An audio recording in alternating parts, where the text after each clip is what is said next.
Hi, Scott Orland with CINEMA-Magazin. I'm here in San Francisco, which is actually one of the leading cities on the Pacific Rim. What better way to segue to the director of the movie Pacific Rim, Guillermo del Toro. Hi. Hola, ¿cómo está? Muy bien. My little Spanish, I thought I would interject there. What a fascinating, complex movie. What is going on in your brain that you sit there and create a movie with monsters and kaiju?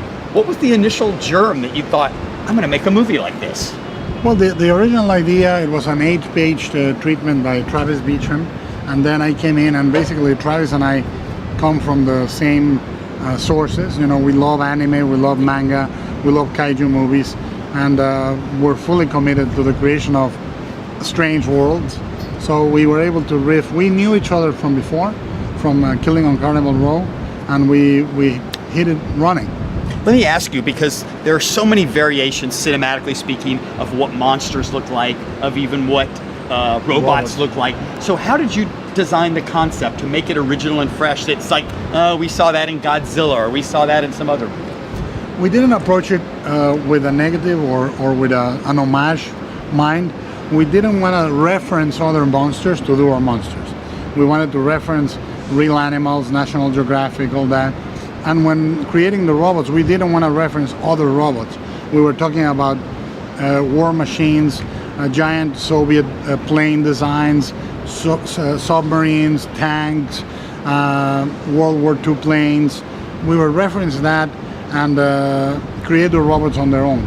I think the worst you can do when creating monsters or any other fantastic creature is to say, I want it to be like that other monster.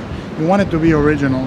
You end up bringing the DNA of the kaiju genre, which is man in a suit, but originally you start with a pure idea. You know, you make them living weapons. Now, these living weapons, when you see the movie, the Jaegers, which is a German word, thank you very much. Hunter, yeah. Yes, is that it takes two different people to operate the machine. It's like the yin and the yang. They have to mind drift together to do that. But when you see this, you put your actors through an incredible physical workout.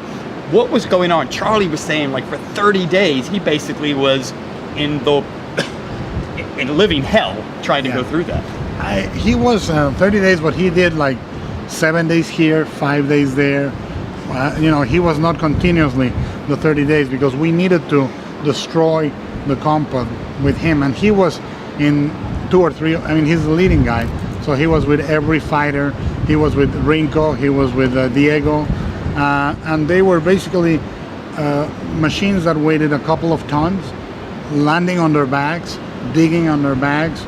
Their feet were strapped to an exercise machine, basically a really difficult thing to move, and their arms were rigged to a very difficult thing to move.